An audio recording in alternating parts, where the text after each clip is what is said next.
जय हिंद दोस्तों, welcome to smart IAS foundation. क्या हाल है सबका? की खबर? सब हाल कुशल मंगल, सब कुछ अच्छे से। आज के MCQ current affairs discussion session pre secure को हम लोग शुरू करते हैं। जून 25 का प्री सिक्योर है ना। आज जो टॉपिक्स हम लोग डिस्कस करेंगे वो टॉपिक्स हैं एनर्जी ट्रांजिशन इंडेक्स 2025। अभी एनर्जी ट्रांजिशन इंडेक्स क्या है, इसका रेलेवेंस क्या है एनर्जी ट्रांजिशन इंडेक्स का, दैट वी विल डिस्कस। और जैसा मैं तुम्हें रोज़ बताता हूँ, आज भी जो लोग आंसर चेक करवाने आए थे और जो लोग ऑनलाइन भी सुन रहे हैं, ये प्री सिक्योर के क्वेश्चन सिर्फ एमसीक्यू बनाने के लिए नहीं है, ऐसा मिसकंसेप्शन नहीं रखना। आप इन टॉपिक्स को, जैसे यहाँ एनर्जी ट्रांजिशन इंडेक्स 2025 है, इसको तुम जीएस पेपर 3 में नहीं लिख सकते हैं क्या? अपने आंसर के वैल्यू एडिशन के लिए तुम ऐड कर सकते हो ना आंसर वैल्यू एडिशन के लिए जीएस पेपर 3 में, या किसी और पेपर में भी अलग अलग टॉपिक से रिलेटेड। ये आसियान मेंबर से रिलेटेड। अब आसियान मेंबर में यहाँ पे हम ये नहीं देखेंगे सिर्फ कि कौन आसियान का मेंबर है क्या नहीं है, एक्चुअली में हम ये देखेंगे कि न्यूज़ में किस वजह से था कि इंडिया काफ़ी टाइम से एक नया प्रयास कर रहा था कुछ ट्रेड पैक्ट साइन करने का आसियान के साथ, पर वो नहीं हो पा रहा है।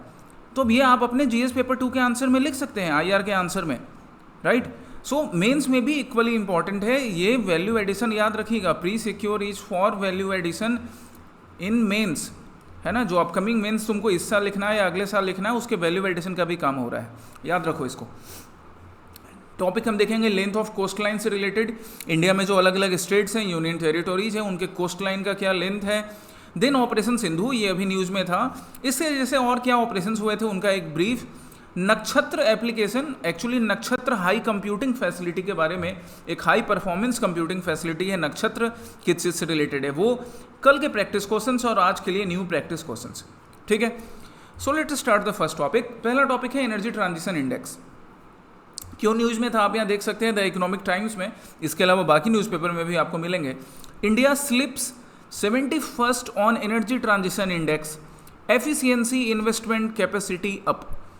अब यहाँ से ना सिर्फ अगर इसको एक एस्पिरेंट देखेगा, वो इसको सिर्फ देखेगा जो एसएससी बैंकिंग की तैयारी कर रहा है कि इंडिया का रैंक क्या है, तो उसने सिर्फ रैंक देख लिया, रट लिया।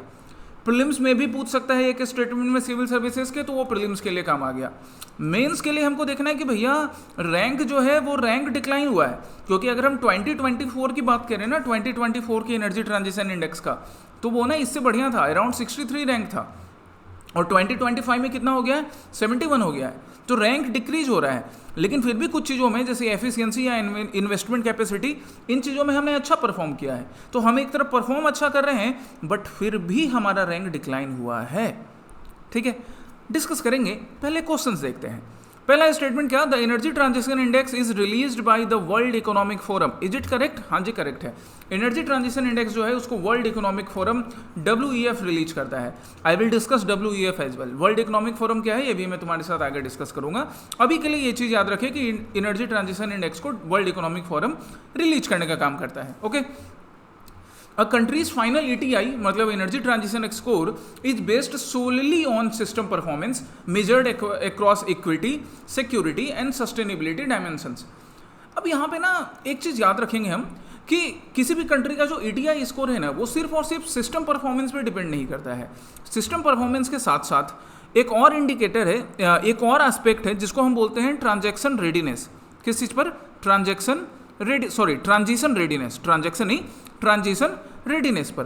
ट्रांजिशन रेडीनेस, पहले सिस्टम परफॉर्मेंस क्या हो गया कि अभी इंडिया में जो भी एनर्जी का प्रोडक्शन हो रहा है, तो हम उसके लिए एनर्जी सिक्योरिटी कितनी है, किस टाइप से हम सस्टेनेबल है कि नहीं हमारा energy production, energy transmission, energy security.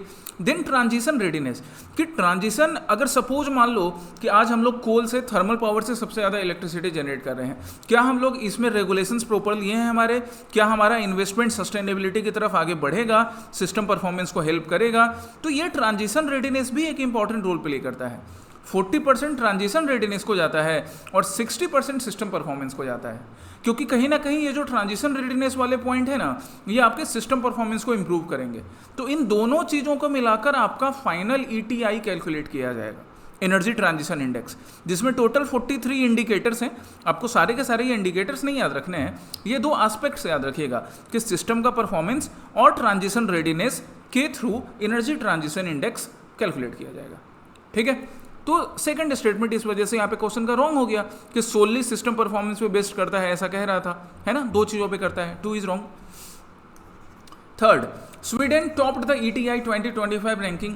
ये स्वीडन जैसे नेशन को ना टॉप करने की आदत लगी है इन सारी चीज़ों में, जहाँ पे सस्टेनेबल प्रैक्टिसेस अडॉप्ट हो रहे हैं या फिर फ्यूचरिस्टिक, चाहे वो एनर्जी का अप्रोच हो, इकोनॉमी का अप्रोच हो। एकदम सही बात है, स्वीडन ने टॉप किया है। बाकी फिर ये जो नेशन है Finland, Denmark, Norway and Switzerland, they are completing the top 5। Correct, ठीक है। India's rank dropped from 63 in 2024 to 71 in 2025। ये अभी मैंने तुमको बताया है कि इंडिया का रैंक खराब हुआ है। 63 पहले था, अब 71 हो गया है, तो रैंक खराब हुआ ना। दो it was among the countries showing overall improvement among large economy. लेकिन फिर भी अगर हम लार्ज इकोनॉमी की बात करें, हम चाइना की बात करें, USA की बात करें, जापान की बात करें, इंडिया की बात करें, तो इन लार्ज इकोनॉमी के बीच में इंडिया ने इंप्रूवमेंट दिखाया है, ओवरऑल इंप्रूवमेंट दिखा रहा है, ठीक है। बट फिर भी वर्ल्ड में रैंकिंग की बात करेंगे तो रैंकिंग डिक्लाइन हो गया।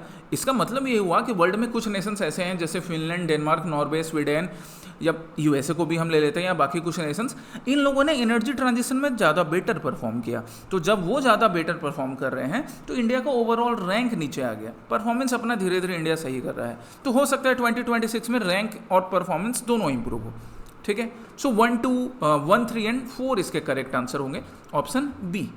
अब जरा यहाँ पे देख लो ETI के बारे में जो पॉइंट्स इंपॉर्टेंट है। ये दो चीज़ों पे कैलकुलेट किया जाता है, दो एस्पेक्ट्स हैं, वो तो मैंने तुम्हें बता ही दिया। 43 इंडिकेटर्स होते हैं, इन दोनों पे बेस्ड स्वीडन ने टॉप किया है। इंडिया का रैंक कितना हो गया? 71, जो कि पिछले साल 63 का। अब बट जैसे इंडिया के पड़ोसियों की बात करें तो चाइना का रैंक है 12th, पाकिस्तान का बहुत ही खराब है, हम पाकिस्तान से कंपेयर भी नहीं कर रहे। चाइना का रैंक 12 है, तो हमको इनके साथ कंपीट करना है, अच्छे के साथ कंपीट करना है ना। टॉप 5 लार्जेस्ट इकोनॉमी की बात करें तो चाइना, US, EU, इंडिया और जापान में इंडिया ओवरऑल अच्छा परफॉर्मेंस दिखा रहा है। तो लार्जर, अब स्वीडन जो है, स्वीडन के साथ इंडिया का हम कंपैरिजन नहीं कर रहे हैं, हम ये लार्ज इकोनॉमीज के साथ कंपेयर कर रहे हैं, इन टॉप 5 के साथ कंपेयर कर रहे हैं। तो इंडिया अपना ग्रोथ सही ट्रेजेक्टरी पे दिखा रहा है, और अगर ये ट्रेजेक्टरी पे ग्रोथ सही हुई तो रैंक भी इंप्रूव हो जाएंगे। वर्ल्ड इकोनॉमिक फोरम की बात करें गाइस, तो वर्ल्ड इकोनॉमिक फोरम एक ऑर्गेनाइजेशन है जिसका इस्टेब्लिशमेंट होता है 1971 में। 1971 जब हमने अपने नॉट सो प्यारा पड़ोसी से एक पार्ट अलग करके एक और नॉट सो प्यारा पड़ोसी बना दिया था, मतलब जब बांग्लादेश के फॉर्मेशन में हमने हेल्प की थी इंडिया ने, राइट, तभी वर्ल्ड इकोनॉमिक फोरम का फॉर्मेशन होता है जनवरी 1971 में। हेड क्वार्टर है स्विट्जरलैंड में। इनके एनुअल जो मीट होती है ना, उसमें फिल्म सेलिब्रिटीज़ भी जाते हैं, जैसे इस बार भूमि पेडनेकर भी गई हुई थी। इनके जो एनुअल मीट होती है उसमें film celebrities, journalist, political leaders तो जाएंगे ही, बिजनेस लीडर्स, ये सारे लोग जाते हैं। आप यहाँ पे कभी दीपिका पादुकोण को देखोगे, कभी भूमि पेडनेकर को देखोगे, कभी बाकी सेलिब्रिटीज़ को देखोगे। तो ये बड़ा एक फैंसी काइंड ऑफ मीटिंग होता है, क्रिटिसाइज भी किया जाता है, एनुअली होता है जनवरी के महीने में। इस साल वाला हो चुका है 2025 वाला, ठीक है। फंडिंग इसकी कैसी आती है, तो मल्टीनेशनल कंपनीज जो हैं मोस्टली वही फंडिंग करते हैं, मल्टीनेशनल कंपनीज। इसका फॉर्मेशन जब 1971 में हुआ तो पहले इसका नाम था यूरोपियन मैनेजमेंट फोरम, बट आगे इन्होंने बोला कि अगर हम सिर्फ यूरोपियन मैनेजमेंट फोरम करके रिप्रेजेंट करेंगे तो एक कन्फाइंड हो जाएगा, सिर्फ यूरोप के रिप्रेजेंटेशन की तरह देखा जाएगा, इसलिए बाद में इसका नाम कर दिया गया वर्ल्ड इकोनॉमिक फोरम। एक NGO है, हम डिस्कस कर चुके हैं कि एक NGO जिसकी फंडिंग कौन करता है, मल्टीनेशनल कंपनीज करती है मोस्टली। अब इसका फाउंडर जो है ना वो है क्लॉस श्वाब, एक जर्मन पर्सन है, इनका बर्थ जर्मनी में ही हुआ था, एक बार चेक कर लेना, फिर भी वैसे जर्मनी है। क्लॉस श्वाब जो है जर्मन है, और रिसेंटली इनकी डेथ हुई है, 2025 में ही इनकी डेथ हुई है। बड़े पॉपुलर जर्मन है ये, इन्होंने वर्ल्ड इकोनॉमिक फोरम का फाउंडेशन किया, और जर्मनी में भी कई और कॉन्ट्रीब्यूशन इनके जर्मनी या वर्ल्ड लेवल पे क्लॉस श्वाब के, हाँ, रिसेंटली इनकी डेथ हुई है 2025 में। नेक्स्ट क्वेश्चन पर आता है, यहाँ पे आसियान ग्रुपिंग्स के बारे में क्वेश्चन है, that consider the following countries which are member of ASEAN groupings. अब ये तो मैंने तुम्हें प्रीलिम्स के पर्सपेक्टिव से दिया, पर मेंस के पर्सपेक्टिव से क्या काम आने वाला है, ये वाला न्यूज, ये न्यूज की हेडिंग मेंस के पर्सपेक्टिव से काम आएगी GS पेपर 2 में। क्या, दैट यहाँ लिखा क्या हुआ है, द हिंदू ने आर्टिकल छापा, no headway in India ASEAN trade deal review despite 9 meetings in last 1 year. कि पिछले 1 साल में हमने 9 मीटिंग्स की है, लेकिन फिर भी इंडिया और आसियान के बीच जो वो ट्रेड डील होने के लिए हम आगे बढ़ रहे थे, जो ट्रेड एग्रीमेंट की बात कर रहे थे, वो आगे नहीं बढ़ पा रहा है, प्रोग्रेस नहीं हो रहा है। अब इस चीज़ को ना, इस करंट वाले हैपनिंग को तुम अपने IR के पार्ट से कनेक्ट कर लो। IR में आप आसियान के बारे में पढ़ते हैं तो आप एक्सपेक्ट कर सकते हो कि मेंस में आपको ना आसियान से रिलेटेड क्वेश्चंस आए, यू कैन एक्सपेक्ट। कि इतना मेहनत करने के बाद भी, क्योंकि अपोजिशन पार्टी जो है ना वो भी मोदी जी की गवर्नमेंट को क्रिटिसाइज कर रही है इस मैटर पे कि देखो आप आसियान में फेल हो गए, अपने पड़ोसी के साथ आपने ईस्टर्न रिलेशंस अच्छे नहीं किए, कि अभी भी यहाँ पे ट्रेड को लेकर जो पैक्ट होने की बात हो रही थी वो फाइनल नहीं हो पा रहा है। तो ये पेपर 2 में आ सकता है क्रिटिसाइज करने के लिए, या क्या आगे हमें काम करना है, कहाँ पे दिक्कत आ रही है, वो उस पॉइंट को लिखने के लिए। बाकी हम आसियान के मेंबर स्टेट्स की बात करें तो ब्रुनेई, लाओस, म्यांमार इसके मेंबर स्टेट है। तिमोर लेस्टे जो है it is not yet permanent member, ये अभी इसका फुल मेंबर नहीं है, ठीक है, तिमोर लेस्टे नहीं है। 1, 2, 3 इसके आंसर होंगे। बाकी आसियान ना 10 मेंबर का एक ग्रुप है, पहले 5 लोगों ने शुरुआत की थी, 5 लोगों ने मतलब 5 नेशन ने शुरुआत की थी, अभी इसके 10 मेंबर हैं। कौन से 10 मेंबर? तो Brunei, Cambodia, Indonesia, Laos, Malaysia, Myanmar, Philippines, Singapore, Thailand and Vietnam, ठीक है। तिमोर लेस्टे अभी इसका फुल मेंबर नहीं बना है। एंड हमारा प्यारा Bharat is not a member of ASEAN, obviously अभी मेंबर नहीं है, डायलॉग पार्टनर है, ट्रेड के लिए हम इनके साथ पैक्ट करना चाह रहे थे जो नहीं हो पा रहा है। आसियान के बारे में देखें, ये आसियान का लोगो है, आप देख सकते हो लोगो, उनका फ्लैग भी इसी टाइप का है, सिमिलर ही है। इनका एम है to promote economic and security cooperation among its 10 member, 10 members के साथ साथ बाकी मेंबर्स के साथ भी मिलकर चलना, ताकि जिससे क्या हो कि एक तो सबसे पहले रीजनल इक्वालिटी आए, रीजन है इस रीजन में, साउथ ईस्ट एशियन रीजन में इक्वालिटी हो इकोनॉमिक के टर्म्स में, पीस हो, एंड साथ ही साथ पूरे वर्ल्ड में, क्योंकि आसियान ने ऐसा नहीं बोला कि हम सिर्फ रीजनल लेवल पे काम करेंगे, पहले रीजनल ग्रोथ की बात करेंगे और फिर धीरे धीरे साउथ ईस्ट एशिया वाले रीजन से निकलकर पूरे वर्ल्ड में। हेडक्वार्टर इसका जकार्ता इंडोनेशिया में पड़ता है। 1967 में इसका फॉर्मेशन हुआ था, जब ये 5 country Indonesia, Malaysia, Philippines, Singapore and Thailand ने आसियान डिक्लेरेशन पे साइन किया था। तो शुरू में 5 लोग थे और शुरू में 5 देश थे और अभी कितने देश हो गए? 10 देश हो गए, है ना। एक और चीज़ याद रखो, इसको भी आईआर के आंसर में ऐड कर सकते हो अपने, कि इनिशियली जब इसका फॉर्मेशन हुआ था ना, तो इनका एक मेन डिजायर क्या था? To contain communism in Asia, कि एशिया में वर्ल्ड वॉर 2 के बाद ना कम्युनिज्म का ग्रोथ काफ़ी हो रहा था। तो आसियान नेशंस जो हैं, इनको ब्रिटेन का इनडायरेक्ट सपोर्ट भी था कि जो कम्युनिस्ट गवर्नमेंट है, जो रसिया की थी, यूएसएसआर की, सोवियत रसिया की, उसका ग्रोथ एशिया में और ना हो, उसको काउंटर करने के लिए आसियान का फॉर्मेशन हुआ था। ये चीज़ याद रखिएगा, ठीक है, कम्युनिज्म के ग्रोथ को काउंटर करने के लिए। नेक्स्ट क्वेश्चन है स्टेट्स और यूनियन टेरिटोरीज के लेंथ को लेकर। अब तुम पूछोगे कि सर ये क्वेश्चन क्यों दिया आपने? क्योंकि माय डियर अगेन ये न्यूज़पेपर में मेंशन्ड है, आप इंडियन एक्सप्रेस का आर्टिकल देख सकते हो, that how India added more than 3,500 kilometre to east coast line.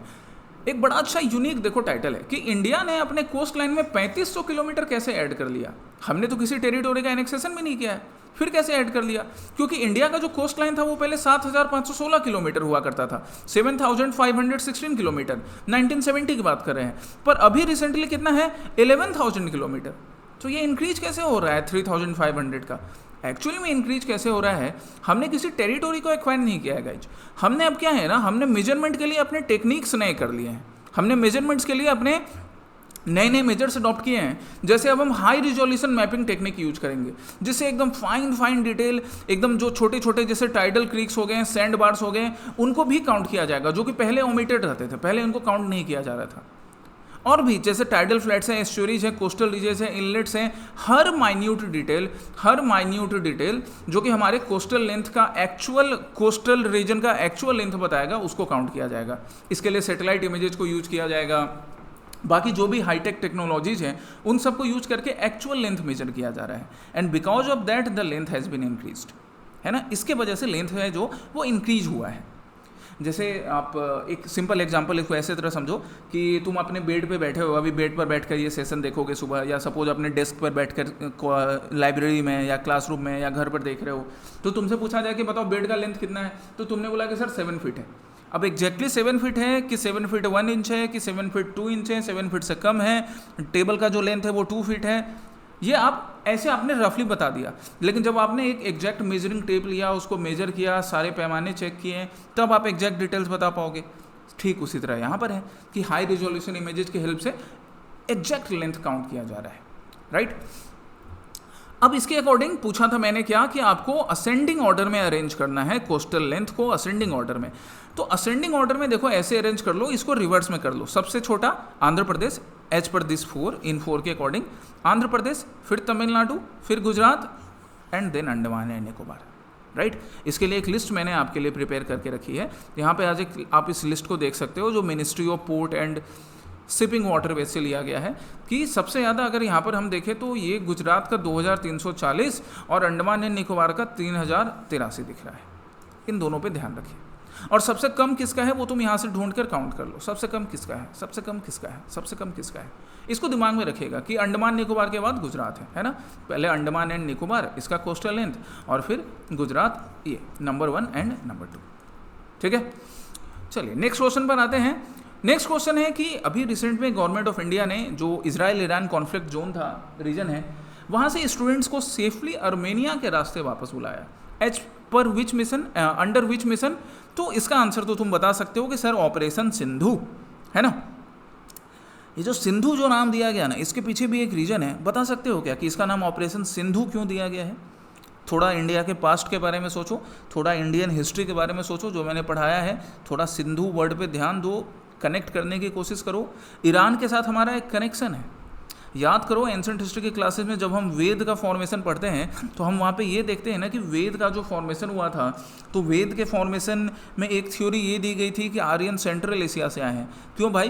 क्योंकि ईरान की जो अवेस्ता टेक्स्ट है, अवेस्त टेक्स्ट है ईरान का, उसकी और वेद की कुछ सिमिलैरिटीज़ मिली थी। तो हमारा पुराना रिश्ता है उनके साथ according to few sources, right. तो ये आंसर आप मुझे दीजिएगा, वाई ऑपरेशन सिंधु। आंसर तो इसका हो गया डी, ऑपरेशन सिंधु। अब हम बात करते हैं कि भैया अर्मेनिया के रास्ते क्यों निकाला गया। तो उसके लिए ना हमें जरा अर्मेनिया का मैप देखना है। पहले ये मैप देखिए तो आंसर आपको खुद ब खुद मिल जाएगा। मैप देखिए और नोटिस कीजिए, ये रहा ईरान, ये कॉन्फ्लिक्ट वाला रीजन ईरान है ना। अब अफगानिस्तान के रास्ते निकालते तो अफगानिस्तान के साथ रास्ते निकालने के लिए हमें ना अफगानिस्तान के साथ रिलेशन बड़े अच्छे करने होंगे। अफगानिस्तान में अभी जो तालिबान गवर्नमेंट है इंडिया के, उसके साथ बस ठीक ठाक रिलेशन है, सो रिलेशन है। और दूसरी बात, अफगानिस्तान के रास्ते निकालने के लिए फिर आपको वो पाकिस्तान वाला रूट भी देखना पड़ता है अगर लैंड रूट से निकाल रहे हैं। और पाकिस्तान के साथ हमारे रिलेशन कितने अच्छे हैं रिसेंट में, ये तो सबको मालूम है ना। ऑपरेशन सिंदूर के बाद ये वाला रास्ता तो हम चूज भी नहीं कर सकते थे, इसका तो रास्ता बंद है।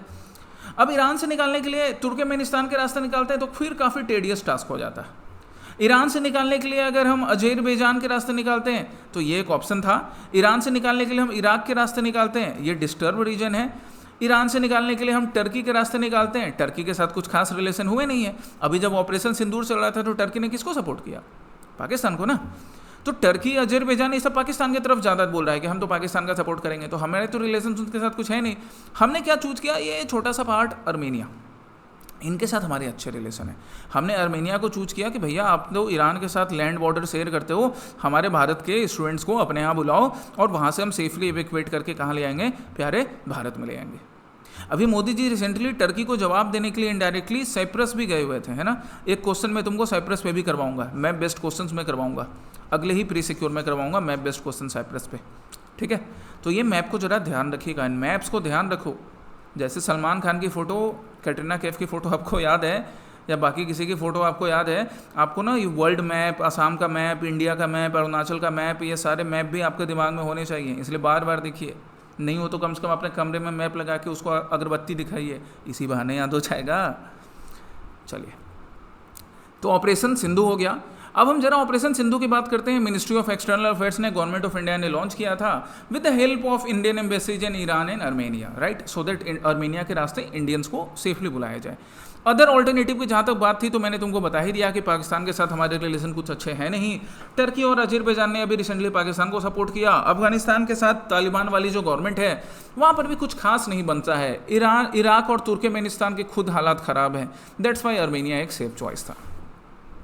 नेक्स्ट क्वेश्चन है रिलेटेड टू, अच्छा यहाँ पे बाकी मिशंस हैं, आप डिफरेंट ऑपरेशन देख सकते हो, operation Ganga, operation Ajay, operation Kaveri, operation Devi Shakti, Vande Bharat mission. ये सारे मिशंस इंडिया ने अलग अलग टाइम्स पर अपने इंडियंस को इवैक्यूएट करने के लिए, हेल्प करने के लिए ऐसे नाम दिए थे। एक बार ये डिटेल्स याद रखिएगा, इसको प्रीलिम्स के लिए स्पेशली याद रखें, ये आपके प्रीलिम्स एग्जामिनेशन में बड़े काम आते हैं।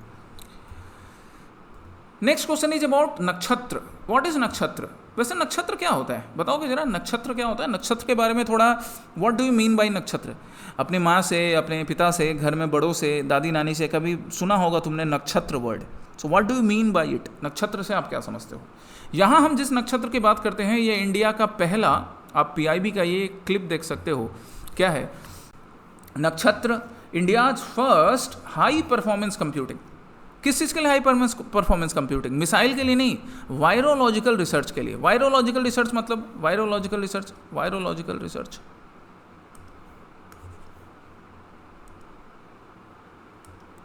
वायरोलॉजिकल रिसर्च वायरोलॉजिकल रिसर्च मतलब यहाँ पे हमको वायरस बॉर्न डिजीजेज जो होते हैं, वायरस बॉर्न डिजीजेज, तो वायरस बॉर्न डिजीजेज के हम सारे फैक्टर्स देखेंगे कि ये जो वायरस हैं ये किस तरह से रेप्लिकेट करते हैं, ये वायरस बॉर्न डिजीजेज कैसे आगे बढ़ते हैं, कैसे इनको रोका जा सकता है, how to stop them, all the things related to virus and their associated disease, their pattern, ये वायरोलॉजिकल रिसर्च का पार्ट होता है।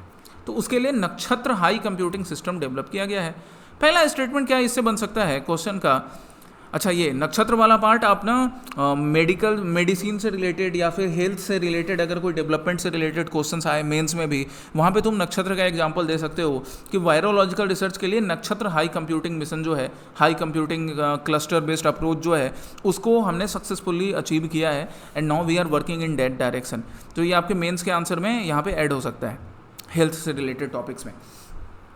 नक्षत्र is high performance computing cluster under Pradhan Mantri Ayushman Bharat health infrastructure mission, जिसको पीएम अभीम बुलाते हैं। पीएम अभीम मतलब Pradhan Mantri Ayushman Bharat health infrastructure mission to enhance virological research in India. India में वायरोलॉजिकल रिसर्च, वायरस से related research, virus borne disease से रिलेटेड रिसर्च के लिए। पहला correct. The facility will serve as a central repository of for sequencing data and extend support to viral research and diagnostic laboratory. बिल्कुल viral research या इनसे related diagnosis के लिए ये एक सेंट्रल रिपोजिटरी का काम करेगी। One of the key objective of Nakshatra is to accelerate AI driven vaccine and drug development by supporting advanced genome research. ये भी करेक्ट स्टेटमेंट है कि एडवांस जीनोम रिसर्च को सपोर्ट किया जाएगा जिससे वायरस बॉर्न डिजीज का आप मेडिसिन डेवलप कर सकें या वैक्सीन डेवलप कर सकें, है ना। क्योंकि कोविड के टाइम से ना ये एक बड़ा हमारे लिए कंसर्न था कि कोविड जैसी अगर कोई और वायरस बॉर्न डिजीज आए तो हम उसको किस तरह से डील करेंगे। अब AI का यूज करना है और हाई परफॉर्मेंस कंप्यूटिंग का यूज करना है, इन दोनों को यूज करके हमने स्पेस के लिए बड़ा अचीवमेंट हासिल किया है। अब हम स्पेस के साथ साथ डिजीजेस से भी हैंडल करेंगे, राइट। डिजीजेस को भी टैकल करने के लिए, मेडिसिन बनाने के लिए, वैक्सीन बनाने के लिए, कैसे डिजीज को रोकथाम किया जा सकता है, हम वहाँ पे हाई परफॉर्मेंस कंप्यूटिंग का इस्तेमाल कर रहे हैं, ठीक है। तो ये नक्षत्र ऐप हो गया। प्रधानमंत्री, जहाँ तक अभीम की बात है, प्रधानमंत्री Ayushman Bharat health infrastructure mission का, तो ये हमारा प्रधानमंत्री Ayushman Bharat health infrastructure mission जो है ये एक सेंट्रली स्पॉन्सर्ड स्कीम है। मेनली क्या है? Centrally sponsored scheme. हालांकि इसमें कुछ कंपोनेंट सेंट्रल सेक्टर स्कीम के भी हैं, बट मेनली आप इसको सेंट्रली स्पॉन्सर्ड स्कीम बोलोगे। ऑब्जेक्टिव है, ऑब्जेक्टिव के लिए ना नाम पर ही देखो, Ayushman Bharat health infrastructure mission, कि हेल्थ इंफ्रास्ट्रक्चर से रिलेटेड, चाहे वो हॉस्पिटल्स की बात हो, हॉस्पिटल में फैसिलिटी की बात हो, डायग्नोसिस की बात हो, मेडिसिन की बात हो, रिसर्च की बात हो, उन सब से रिलेटेड इंफ्रास्ट्रक्चर डेवलप करना, यही पीएम अभीम का ऑब्जेक्टिव है 2021 से जब ये ऑपरेशन में है, ठीक है। It is supplementing the national health mission, पहले जो नेशनल हेल्थ मिशन था उसी को अब ये सप्लीमेंट कर रहा है, राइट। ये पीएम अभीम था, तो पीएम अभीम भी आपका यहाँ से कवर हो गया। ये अगेन पीएम अभीम आपके मेंस के आंसर में काम करेगा वैल्यू एडिशन का।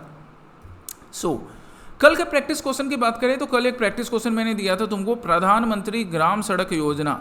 अब प्रधानमंत्री ग्राम सड़क योजना से एक तो मालूम पड़ता है कि प्रधानमंत्री की ये जो योजना है ये ग्राम सड़क मतलब गाँव, हर गाँव तक सड़क जोड़ने का काम करेगी। अब वो जो पंचायत वेब सीरीज है उसमें सचिव जी और हमारा जो बनराकस वाली फैमिली है वो लड़ रही है, क्यों भैया, कि गांव की सड़क खराब है, मोटरसाइकिल खराब हो जा रहा है, तो हर गांव तक सड़क पहुंचे, ऐसी सड़क खराब नहीं हो, that is the purpose of Gram Sadak Yojana. Simply याद रखेंगे, पहला स्टेटमेंट करेक्ट। 2000 में लॉन्च हुआ था ये, है ना, 2000 में लॉन्च हुआ था, सेंट्रली स्पॉन्सर्ड स्कीम है, it is a centrally sponsored scheme. Usually देखो गांव में सड़क को डेवलप करना है तो पूरा का पूरा सेंट्रल गवर्नमेंट क्यों पैसा देगी, इसलिए सेंट्रली स्पॉन्सर्ड स्कीम है। सेंट्रल गवर्नमेंट स्टेट गवर्नमेंट्स मिलकर काम करेगी, फुलेरा की पंचायत काम करेगी मिलकर। The government has directed states to install QR codes on all road maintenance information boards under Pradhan Mantri Gram Sadak योजना। मतलब ऐसे कि हमारे सचिव जी ने क्या बोला, पंचायत में क्या बोला प्रधान जी ने, कि हमने तो ये सड़क बनवाई थी, पर बनराकस बोला है कि आपने सड़क अच्छे से नहीं बनवाई थी, सड़क जल्दी टूट गई। तो अब सचिव जी को क्या करना पड़ेगा, एक QR कोड लगाना पड़ेगा, और अगर बनराकस को कंप्लेन करना है तो बनराकस क्या करेगा, इस QR कोड को स्कैन करेगा और वो उसका कंप्लेन ऑनलाइन रजिस्टर हो जाएगा। ये फैसिलिटी है इसमें। बर्नाकस एक बार क्यूआर कोड को स्कैन करेगा, उसको मालूम पड़ जाएगा कि रोड कब बना था, किस कॉन्ट्रैक्टर ने बनवाया था, कितने दिन इसकी वारंटी है, वारंटी मतलब कि कितने दिनों तक ये अच्छे से चलेगा, क्या उसने इंश्योर किया है अपनी क्वालिटी के बारे में, रोड्स की क्वालिटी के बारे में, ये सारी चीज़ प्रधानमंत्री ग्राम सड़क योजना के अंदर मालूम पड़ेगा क्यूआर कोड स्कैन करने से। तो अच्छा हो गया ना पंचायत का काम, गाँव का काम, मेंटेनेंस बढ़िया हो गया ना। गवर्नेंस को लोगों तक लाने के लिए प्रधानमंत्री ग्राम सड़क योजना में क्यूआर कोड यूज किया जा रहा है। तो ये वाले टॉपिक का आंसर तुम अपने गवर्नेंस के आंसर में नहीं ऐड कर सकते हो क्या? Value added notice, value added points में कर सकते हैं ना।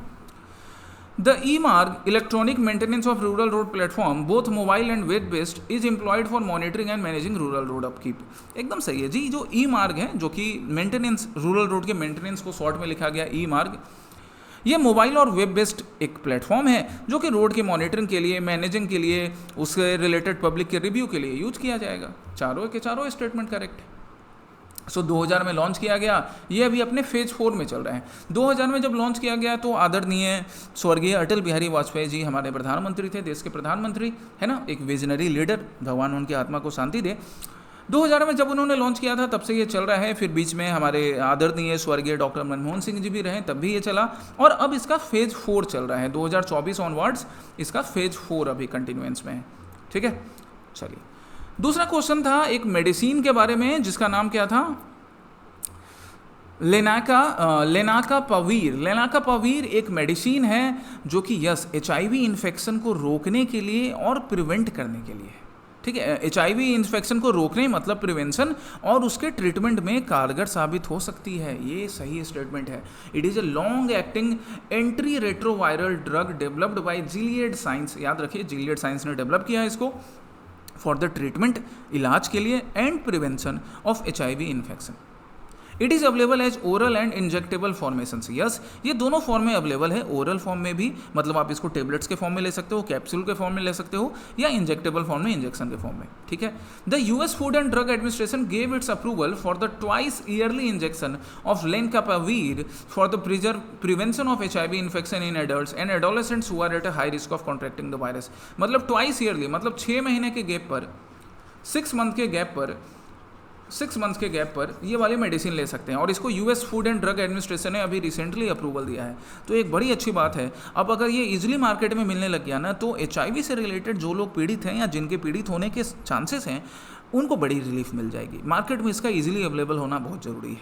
ठीक है, तो आप ये याद रखें अपने प्रीलिम्स के लिए स्पेशली, और हेल्थ रिलेटेड किसी मेंस के क्वेश्चन में वैल्यू एडिशन के लिए। आज के ये दोनों प्रैक्टिस क्वेश्चन है। पहला प्रैक्टिस क्वेश्चन है ग्रीन इंडिया मिशन पे, क्योंकि revised green India mission launch हुआ है। और दूसरा क्वेश्चन है anyone who joins the sangha और the Buddhist monastic order becomes a वेवानियति। वेवानियति इसका मतलब क्या है? ये स्टेटमेंट कहा जाता है कि ये स्टेटमेंट बुद्ध ने दिया था। यहाँ पे एक टर्म है वेवानियति। बुद्ध से रिलेटेड ऐसे ऐसे टर्म न्यूज़ में आते रहते हैं जो मैं तुम्हें बोलता हूँ ना, कि बुद्ध के बारे में हम कितना भी पढ़ लें पर वो ज्ञान का सागर असीम है। इसलिए ऐसे ऐसे जब भी नए पॉइंट्स आए तो हमें मालूम होना चाहिए जो न्यूज़पेपर में मेंशन्ड हो। तो ये वेवानियति क्या है, आप इसके बारे में ढूंढिए और आंसर बताइए। कल के सेशन में फिर हम लोग मिलेंगे नए क्वेश्चंस के साथ। तब तक के लिए अलविदा, ऑल द बेस्ट, जय हिंद।